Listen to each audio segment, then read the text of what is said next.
আন্দোলনে দক্ষিণ সিটি কর্পোরেশনের কার্যক্রম বন্ধ থাকলেও ৫ কোটি টাকা তেল খরচে দেখানোর প্রাথমিক সত্যতা পেয়েছে দুর্নীতি দমন কমিশন দুদক।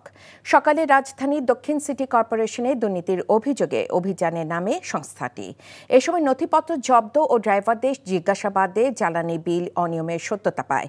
অভিযান শেষে সাংবাদিকদের জানানো হয়, জব্দ করা নথি বিশ্লেষণ করে কমিশনে প্রতিবেদন দাখিল করা হবে। এর ভিত্তিতে নেওয়া হবে পরবর্তী পদক্ষেপ। বিএনপি নেতা ইশরাক হোসেনকে মেয়রের দায়িত্ব বুঝিয়ে দেওয়ার দাবিতে আন্দোলনে মে ও জুন মাসে ৪০ দিন নগর ভবনে কার্যক্রম বন্ধ থাকে। এ সময় অনেক কর্মকর্তা অফিসে না থাকলেও তাদের জন্য বরাদ্দ করা গাড়ির বিপরীতে প্রতিদিন ১৪ থেকে ১৫ লিটার তেল খরচ দেখানো হয়। আলোচনা করার প্রেক্ষিতে যেটা প্রাথমিকভাবে প্রতীয়মান হয়েছে যে এই অভিযোগের সত্যতা রয়েছে।